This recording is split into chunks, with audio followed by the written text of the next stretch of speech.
Olá, pessoal. Esse é mais um estudo sobre os 7 pecados capitais. Hoje nós vamos tratar sobre a ira. E esse é um estudo também que nós vamos direcioná-lo para os casais. Nós tratamos com os casais 3 palestras sobre a questão da ira. E é interessante, se você tiver interesse nesse assunto, procure aí o YouTube, o Face, o Instagram da igreja, você vai ver essas palestras que foram especificamente para casais, mas pode ser usado por qualquer pessoa que tenha interesse pelo assunto, né? Nós tratamos sobre a ira. Essa, então, para o estudo de quarta-feira, é uma palestra só sobre a ira, direcionando aqui o assunto para a questão dos pecados capitais, mas é a quarta palestra direcionada aos casais. Então, se você tiver interesse, você pode buscar esse assunto. São Dionísio disse que para conhecermos o mal é necessário nós nos voltarmos para os modos concretos em que ele ocorre. Nós falamos sobre isso quando tratamos na primeira palestra sobre ira, que essa pergunta que vem é se nós realmente temos controle sobre as nossas emoções, ou se essas emoções é que nos controlam, se as nossas emoções é que nos controlam. Nós trouxemos uma palavra inicialmente, defendendo que as emoções, em menor ou maior grau, em menor ou maior intensidade, elas têm um papel dominante sobre nós, sobre as decisões que nós tomamos, ou seja, eu defendo a tese de que as emoções elas dominam o nosso comportamento de maneira geral.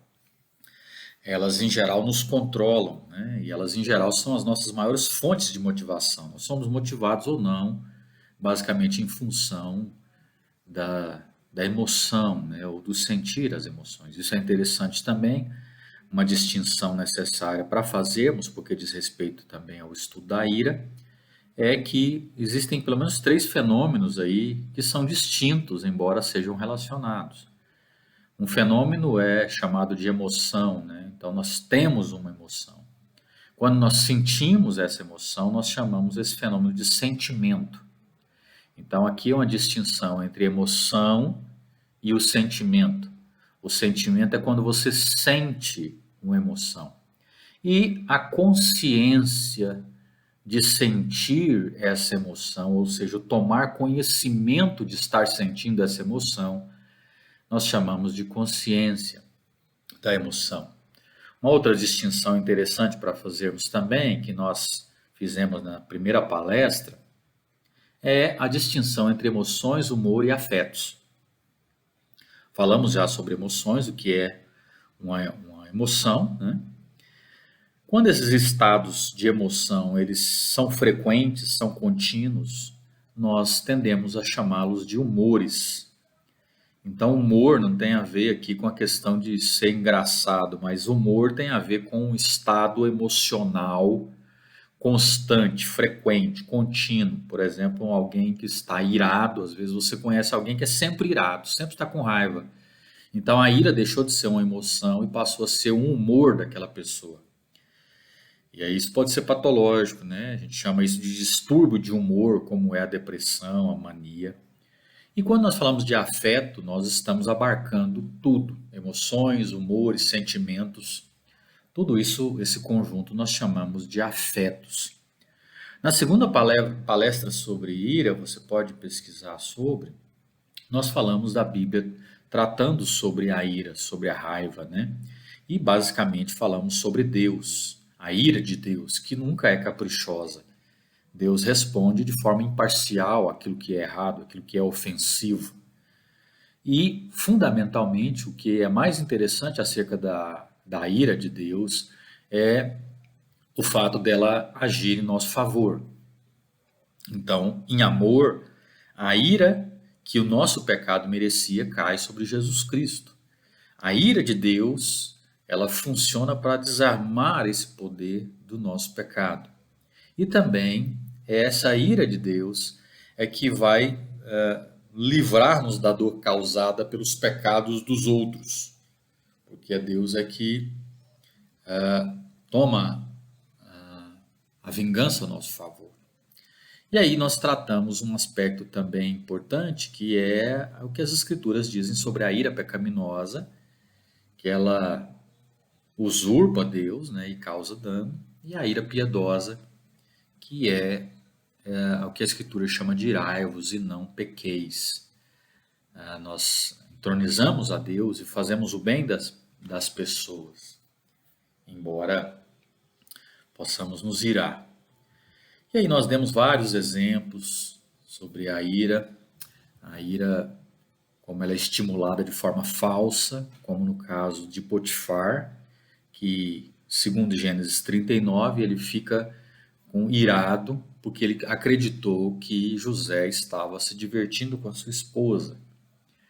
Essa ira também, ela pode ser não só estimulada de forma falsa, ou seja, você ficar irado por algo que não existe, que não é, mas também a ira pode se mascarar no aspecto de inocência, como a própria esposa de Potifar, que ela ficou irada porque José não quis se deitar com ela. Então ela intenta destruir a vida de um homem inocente, que havia rejeitado os seus desejos, as suas paixões pecaminosas.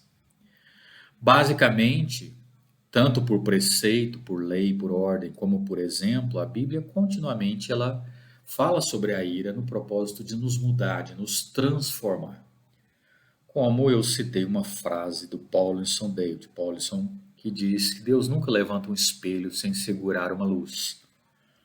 Basicamente, o estudo dos 7 pecados capitais precisam funcionar em nós como espelhos, ou seja, Deus mostrando de fato quem nós somos. E é aí que nós vamos trabalhar um pouco e refletir um pouco sobre a ira. Então, se você quiser aprender mais sobre esse assunto, dê uma olhada nas outras palestras que eu acredito que vão ser importantes.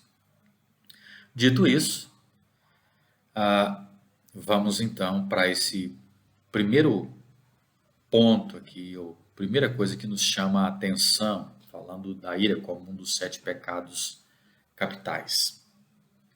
Tomás de Aquino, como nós estamos trabalhando um pouco da visão de Tomás de Aquino sobre os 7 pecados capitais, ele disse, ora, acontece frequentemente que, pelo fim da ira, isso é, por tomar vingança, se cometam muitas ações fora da ordem moral, e assim a ira é um vício capital. O que Tomás de Aquino quis dizer com isso? Bom, se nós fizéssemos uma versão popular desse texto, você leria assim, talvez seja mais fácil para entendermos.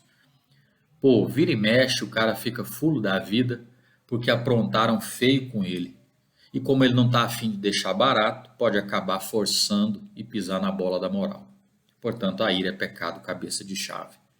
Essa seria, de forma aí jocosa, como nós poderíamos interpretar essa fala de Tomás de Aquino sobre a questão da ira, né?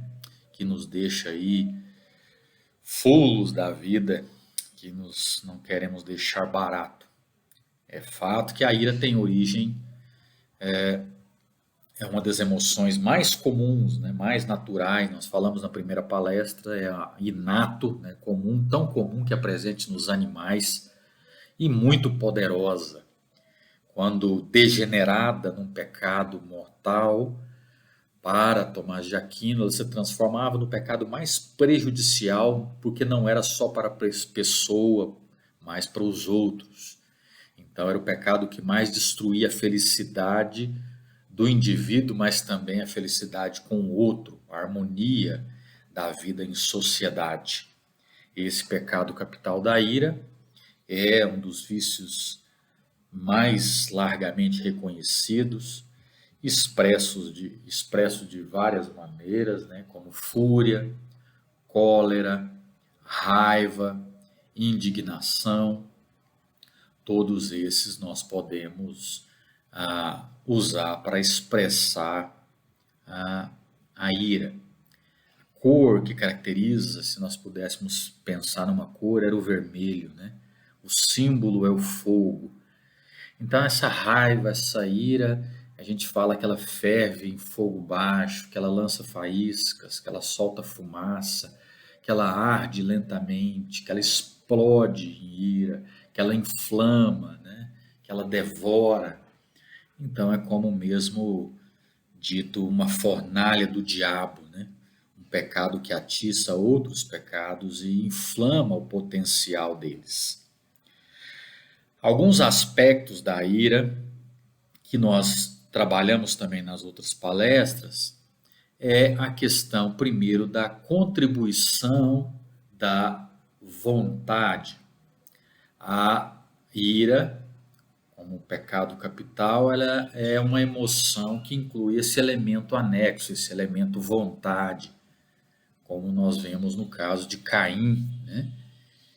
Que vai matar o seu irmão, de Lameque, que vai desejar ou ter vontade de ser mais e mais reconhecido como irado, né, do que o próprio Caim.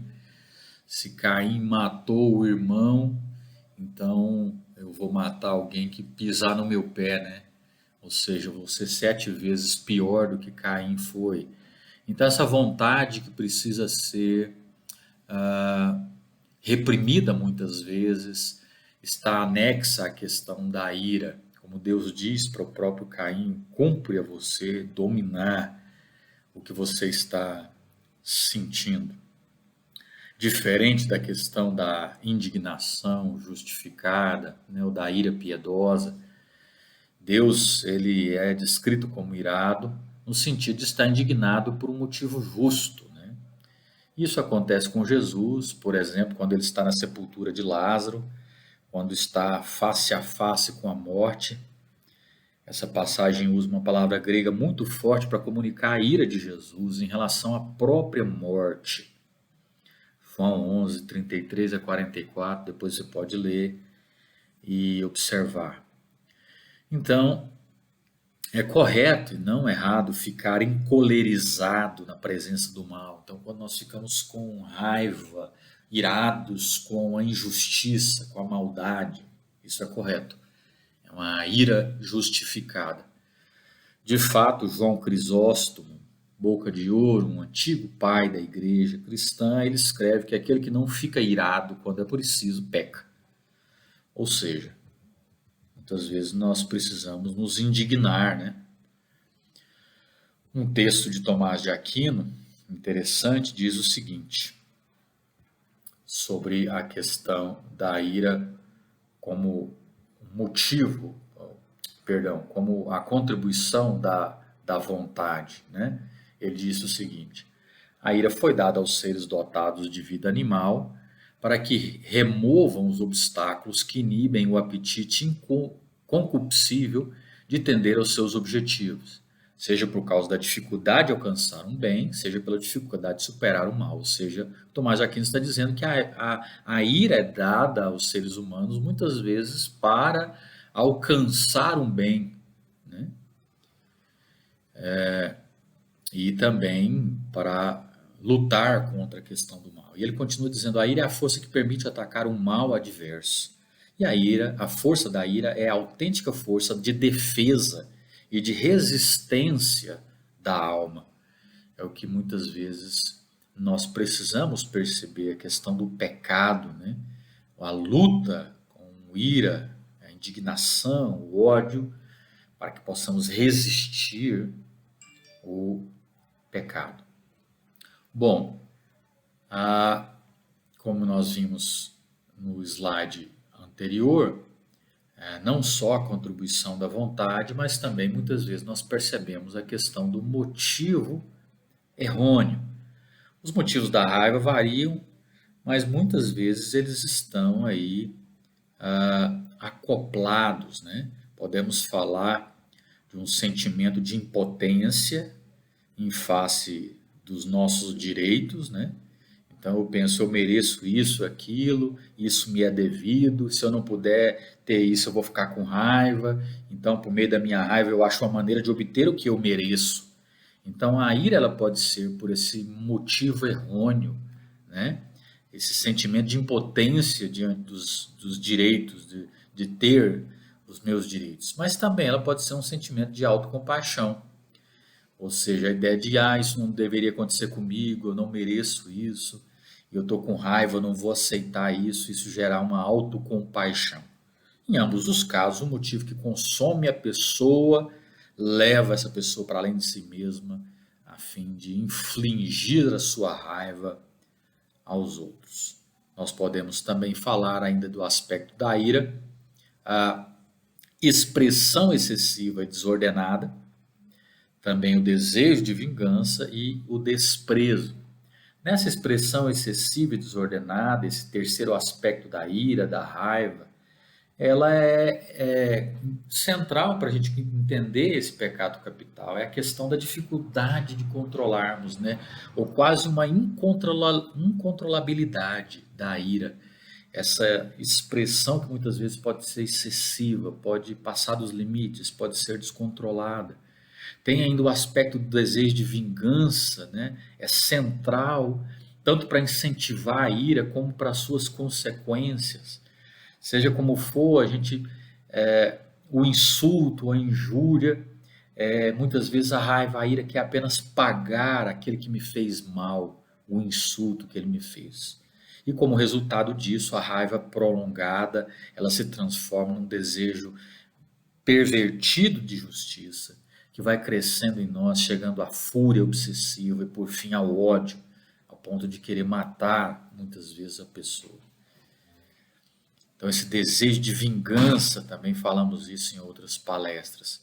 E também o outro aspecto, o aspecto do desprezo. A ira na sua forma final, no seu pior estado, ela se transforma em desprezo, que é a degradação deliberada da outra pessoa.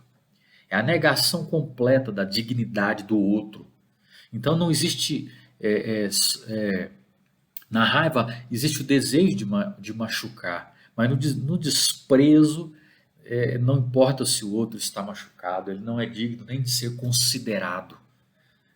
Talvez você se lembre quando Jesus disse que qualquer que disser ao seu irmão racá, tolo, corre o risco de ir para o fogo do inferno. Ele está usando um termo aramaico, racá, para desprezo originado. Provavelmente dizem que racá é o som feito quando você coleta a saliva da garganta para cuspir. Então é esse desprezo. Então é possível ficar com raiva de alguém sem desprezar essa pessoa, sem negar a dignidade dessa pessoa. Por isso o desprezo é um aspecto da ira muito pernicioso, muito pecaminoso. É mais fácil machucar e degradar os outros, vez após vez, através do desprezo. Sêneca disse: nenhuma praga tem sido mais custosa para a raça humana do que a ira, do que a raiva. Hoje as palavras de Sêneca são ainda mais verdadeiras, pensando no aspecto da violência doméstica, da fúria nas estradas, o trânsito, tiroteios no ambiente de trabalho, em escolas, os massacres, a destruição do ser humano, a devastação muitas vezes causada pela raiva. Existe um livro do Dallard Willard titulado A Conspiração Divina. Nesse livro ele escreve, se referindo aos Estados Unidos, que há nos Estados Unidos todos os anos cerca de 25 mil assassinatos. E ele diz, há em torno de 1.000 assassinatos no ambiente de trabalho e 1 milhão de pessoas feridas por atos violentos causados por colegas de trabalho. Imagine no Brasil. A verdade é que, segundo ele, nenhum dos 25 mil assassinatos, ou apenas um número insignificante deles, teria ocorrido se os assassinos decidissem não abraçar e favorecer a raiva. Ou seja, a raiva tem sido a fonte de muitas mortes, de muitos atos, ferimentos violentos. E ele continua dizendo, de fato, a raiva já é por si mesma, independente das ações que a expressam e das consequências que a seguem, uma injúria aos outros. Quando descubro que você está com raiva de mim, já me sinto ferido. é provável que apenas sua raiva já seja suficiente para me fazer parar ou mudar de direção, aumentando também o nível de estresse de todos os que se encontram ao redor. Isso é interessante porque muitas vezes a gente acha que fulano está com raiva de mim. Só isso já faz a gente ficar ferido, já é suficiente para a gente mudar o rumo da prosa, da relação com o outro. Ele continua dizendo: pode ainda incitar a minha raiva em relação à sua. Em geral, isso acontece precisamente porque sua raiva me restringe. Ela se opõe à minha vontade. Portanto, a raiva alimenta a raiva. A função primordial da raiva na vida é alertar-me de que minha vontade é obstruída, suscitando imediatamente alarme e resistência, antes mesmo de eu tenha tempo de pensar a respeito. Muito interessante a fala dele sobre esse assunto, né? Jesus concede ao pecado da ira um lugar similar. No Sermão do Monte, ele dedica mais tempo ao problema da ira e da hostilidade do que a qualquer outro assunto. Isso sugere que a ira tem um lugar fundamental na propagação das desgraças humanas.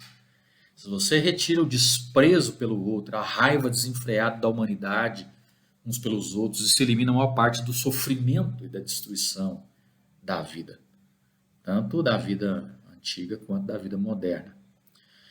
E aí, Tomás de Aquino, Gregório também, o Grande, vai falar das filhas da ira, que ele intitula rixa, perturbação da mente, insultos, clamor, indignação e blasfêmia. Mas o que é interessante é que ele fala que a ira pode ser considerada de 3 modos. Quais os modos? De acordo com o que ela é no coração, de acordo com o que ela é na boca e de acordo com o que ela é nas ações. E aí ele coloca as 6 filhas da ira, separando, classificando essas 6 filhas segundo os modos onde elas podem ser encontradas. Então, de acordo com o que ela é no coração, a ira é indignação, e aqui se requer a vingança, quando um é dependente do outro. Isso é a ira de acordo com o que ela é no coração. A perturbação da mente, o tumor mentis em latim, o irado ele fica maquinando pensamentos sobre os possíveis e diversos modos e meios de se vingar. E aí o seu ânimo, a sua ânima, a sua alma, ela se incha. Então, a ira no coração, ela produz indignação, ou seja, requer o desejo de vingar. Ela requer também no coração a mente perturbada, fico maquinando como é que eu vou agir, o que eu vou fazer. De acordo com o que ela é na boca, a ira vai parir uma filha chamada blasfêmia. A ira se irrompe no falar. Então, aqui, em primeiro lugar, são dirigidas ofensas contra Deus, e é assim que da ira nasce a blasfêmia.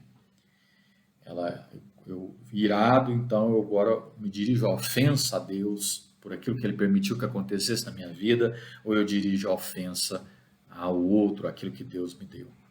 Uma outra filha da ira é o clamor, esse clamor no sentido de falar de forma confusa, de forma desordenada, que indica esse estado de ira, como no caso de Caim, que clamou a Deus dizendo: que tenho eu a ver com o meu irmão? Eu sou babado do meu irmão por acaso? Essa é a ideia de clamor para Tomás de Aquino. Injúria é um outro aspecto da ira, de acordo com o que ela é na boca. Outro grau de ira nas palavras se dá quando alguém prorrompe em palavras injuriosas e ofensivas contra o seu próximo. Agora é o palavrão, a palavra de ofensa e etc. Por fim, Tomás de Aquino fala da rixa, que é uma outra filha da ira, que é de acordo com o que ela é nas ações. Quando a ira entra nas vias de fato, ela então causa a rixa e tudo o que dela deriva. Pois nós vamos falar também um pouco mais sobre isso. A questão da rixa, você entra em estado de rixa. Ora, como é que nós poderíamos pensar um pouco sobre algumas conclusões do que nós falamos? Nós fizemos em uma palestra, a última palestra para os casais, nós falamos alguns testes. Existem alguns testes que nós podemos fazer que vão, de alguma forma, nos levar a refletirmos sobre se a nossa ira ela é justificada ou se ela é pecaminosa. Então, seriam alguns critérios que Deus usa para a gente considerar, para a gente discernir a questão da nossa ira. O primeiro critério, a primeira pergunta que eu e você devemos fazer sobre a questão da ira é: você se ira pelas razões certas? Então, a questão da razão, essa é uma linha divisória. Uma pessoa pode se irar por coisas com as quais ela não tem motivo para se irar. Então, a questão é: eu estou irado, eu consigo perceber, né? Será que alguém não pode me ajudar para eu perceber se é razoável o ressentimento que eu estou gerando na minha vida, né? O que eu estou sentindo, porque pode ser muitas vezes uma percepção distorcida pelas crenças que eu tenho muitas vezes, crenças equivocadas. Às vezes as pessoas ficam iradas porque você passou e não cumprimentou a pessoa. Às vezes você nem viu a pessoa. Então, você está irada pelas razões certas? Essa é a primeira pergunta que se deve fazer, né? Segundo teste na questão da ira é se eu estou irado pela razão certa. A segunda pergunta é: eu exprimo essa ira de forma correta? Será que ela não está indevida? Será que não estou indo além do que eu deveria? Então, para a gente responder essa pergunta, perguntar se eu estou condenando ou oferecendo ajuda, né? A minha ira condena ou oferece ajuda?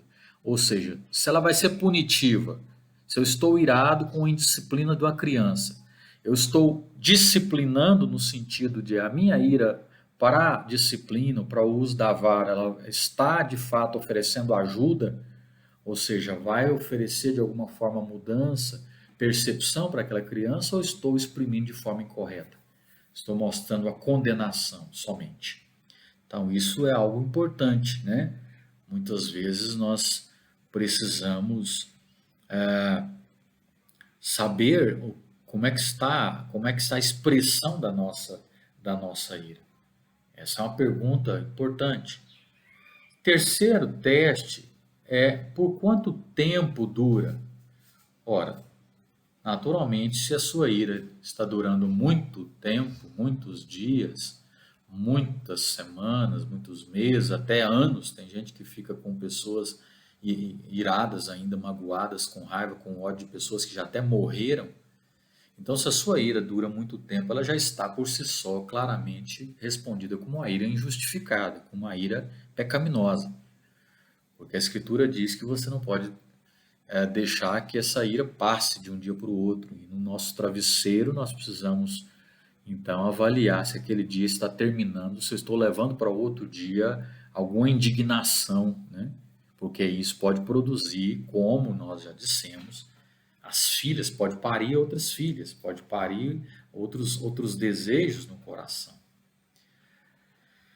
Por quanto tempo dura a sua ira? Essa é uma pergunta importante, porque se ela se instalar durante muito tempo, ela pode se tornar amargura, ela pode se tornar hostilidade. E aí Paulo aos Efésios diz isso, né? Capítulo 4, verso 26: não se ponha o sol sobre a vossa ira, que o sol não se ponha antes que você resolva, porque isso pode ser um veneno. Quarto teste: em que medida a sua ira ela é... Quarto, pulou aqui. 4. Em que medida a sua ira é controlada? Ou seja, a ira é uma emoção que Deus nos deu para atacar os problemas. E essa ira precisa ser liberada de forma produtiva, sob controle, em direção de um problema, e não no sentido de destruir a pessoa que me causou o problema. Então ela é como um cavalo, ela precisa ser refreada. Então, em que medida a sua ira ela é controlada? Essa é uma outra pergunta, né? Jesus foi consumido quando ele está ali com os cambistas no templo, ele expulsa os cambistas, ele condena os fariseus, ou seja, existe um estado aqui, uma força emocional grande, mas a sua ira sempre foi controlada pela sua devoção a Deus. Então, muita intensidade da ira, muitas vezes precisa ser aí diminuída, controlada pelo Espírito Santo, porque ela pode se tornar imprudente, mal dirigida, né? Teste de número 5, para perguntarmos: o que motiva a sua ira? O que motiva a sua ira? Aqui, então, a ira vem de onde? A questão da motivação, como nós falamos. O que realmente eu quero? Eu quero vingar? Eu quero magoar alguém? Eu quero provar que alguém está errado? Eu quero ser reconhecido, ser apreciado? Eu quero humilhar?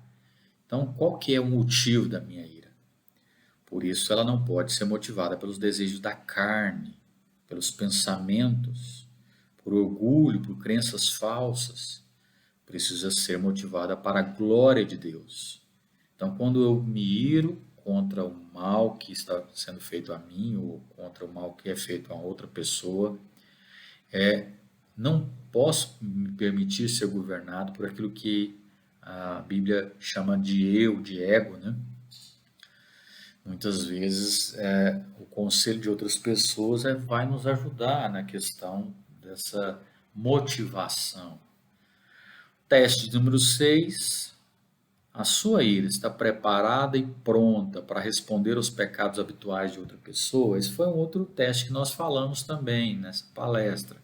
Depois você pode ouvir a terceira palestra aos casais. Muitas pessoas vão repetir várias vezes pecados, erros para conosco. E muitas vezes a gente vai jogar fora, né? Ao invés de jogar fora esse registro do pecado que o outro fez, a transgressão anterior, muitas vezes a gente vai falar: quantas vezes eu te disse, eu já te repeti isso 1000 vezes, você sempre faz isso e tal. Então, a ira é algo que vai ser repetitivo. Muitas pessoas vão nos irar e muitas vezes a mesma pessoa. Então, por isso eu não posso manter o registro das coisas, porque senão eu não vou conseguir perdoar. Ou eu vou perguntar quantas vezes eu tenho que perdoar, né? Por fim, o último teste apareceu aqui de forma errada, fora de lugar, mas vamos voltar lá. O último teste de número 7, é: qual é o efeito da sua ira? Essa é a pergunta. Qual é o efeito? Ela está complicando, ela está criando mais problema, ela está ferindo as pessoas, ela está colocando as pessoas na defensiva. Então, a questão de qual é o efeito que isso vai produzir. Será um efeito positivo ou um efeito negativo? Então, essa é uma pergunta que tem que ser feita também, porque senão nós podemos piorar a situação, tanto para nós quanto para o outro. Um texto interessante que a Escritura diz é que se o seu inimigo tiver fome, dá-lhe de comer. Se tiver sede, dá-lhe de beber. Então, mesmo na nossa ira, o efeito precisa ser um efeito de pacificação, um efeito da demonstração do amor de Deus sobre a vida do outro. Eu espero que